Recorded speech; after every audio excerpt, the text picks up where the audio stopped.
Trigonometri dalam kejuruteraan. Let's go! Assalamualaikum warahmatullahi wabarakatuh. Nama saya Amir Rafiki bin Muhammad Fitri. Nombor kad matrik 09 DJK21F1096. Korang tahu tak apa itu trigonometri? Korang tak tahu kan? Tak apa, hari ini saya akan menerangkan tentang trigonometri, sejarah trigonometri, fungsi trigonometri dan tokoh trigonometri.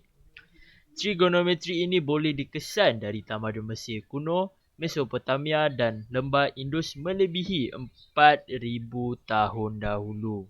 Lama kan? Alright, korang tahu tak nama trigonometri ini berasal dari mana?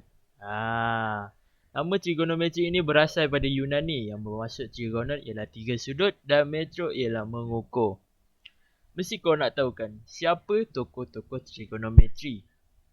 So, saya akan memberi 3 tokoh trigonometri. Tokoh yang pertama ialah Hipparchus. Tokoh yang kedua ialah Omar Khayyam. Tokoh yang ketiga ialah Aryabhata. Alright guys, itulah 3 tokoh dalam trigonometri. So, sekarang saya akan menerangkan tentang fungsi trigonometri. Okey, dalam bidang matematik, fungsi trigonometri ini digunakan untuk menghubungkan sudut segitiga dengan mana-mana panjang sisi segitiga itu. Terdapat 3 jenis segitiga bersudut tegak, iaitu garis bententangan, iaitu sisi yang terletak bertentangan dengan bucu sudut yang dipilih. Yang kedua, garis bersebelahan. Garis bersebelahan ialah sisi yang menyentuh bucu sudut yang dipilih. Garis sending pula atau hipotenus ialah sisi yang berhampiran dengan bucu bersudut tegak. Alright, sudut yang dipilih biasanya dipilih sebagai theta. Alright guys, saya akan menunjukkan jadual fungsi-fungsi trigonometri beserta keterangan bagi setiap fungsi.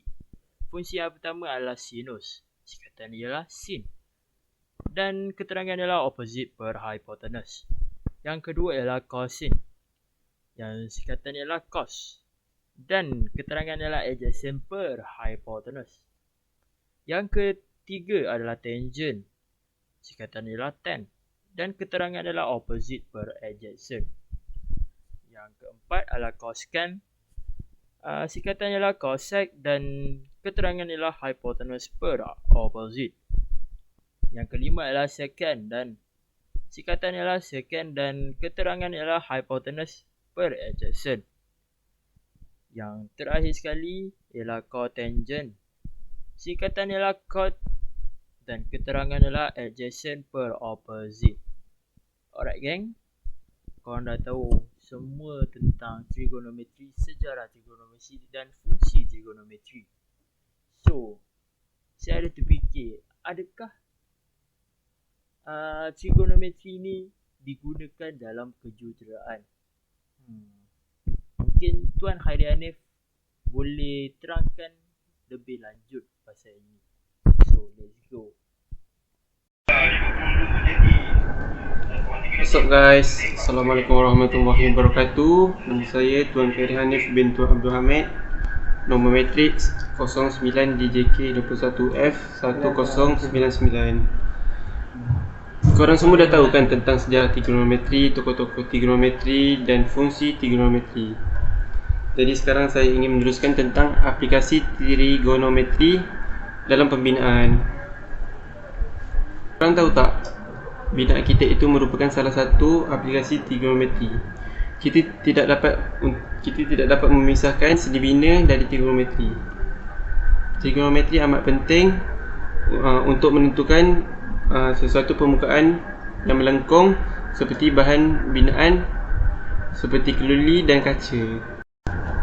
Trigonometri juga amat berguna dalam mereka bentuk bangunan untuk menentukan corak geometri yang diinginkan.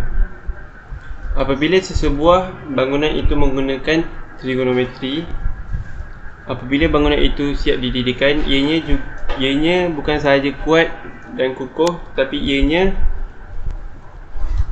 ianya juga mempunyai ukuran yang tepat. trigonometri membolehkan apa-apa yang dilakukan di atas kertas mempunyai peluang untuk dibangunkan. Oleh sebab itu, trigonometri memainkan peranan penting bagi arkitek untuk mencari sudut dan ukuran yang betul bagi sesuatu bangunan.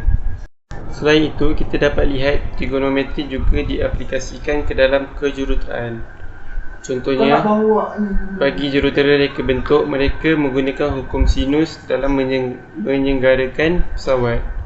Jurutera ini mesti mengira halaju pesawat tersebut serta halaju udara untuk membuat ia mempunyai aerodinamik. Apakah maksud aerodinamik? Aerodinamik ialah ilmu sains yang mengkaji cara sesuatu benda bergerak melalui udara, seperti kapal terbang yang mempunyai bentuk yang dapat melalui udara dengan mudah dan laju. Penggunaan hukum sinus dengan halaju angin dan kelajuan udara memberikan sudut yang mengimbangi pesawat tersebut. Kemudian jurutera menggunakan hukum kosinus dan sudut yang ketiga, dan hasilnya jurutera dapat mencari magnitud kelajuan panduan pesawat dengan arah bearing yang dipilih. Okey, seterusnya saya akan menunjukkan cara pengiraan untuk trigonometri. Ternampak kat kertas ni ada dua bangunan, satu blok P dan satu blok Q.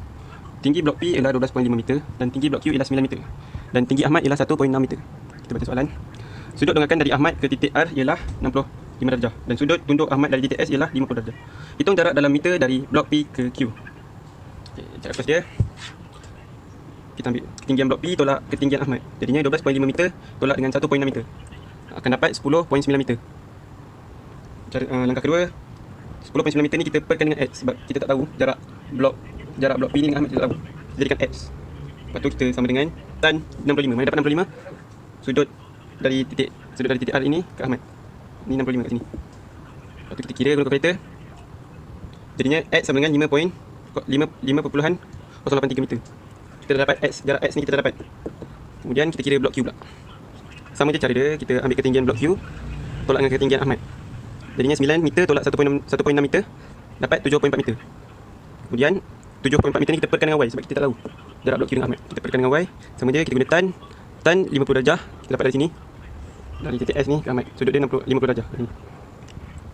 Di Y kita dapat 6.209 meter. Okay, seterusnya kita lukis macam ni. Lepas tu jarak blok X dengan Ahmad kita dah tahu, jarak blok Y dengan Ahmad pun kita dah tahu. Soalan tak diminta jarak blok P ke blok Q. Maksudnya kita tambah je yang kita dapat kat sini dengan kat sini. Jadinya kita tambahkan X dengan Y ni 5.083 tambah dengan 6.209. Dapat 11.292 meter. Siap. Habis. Senang kan? Dah habis? Okay. Itu saja presentation kita orang pada tajuk trigonometry. So harap korang enjoy this video. Harap korang like and share, okay? Jangan lupa tu tekan butang subscribe. Subscribe. Ya, gitu boh. Okay. Alright.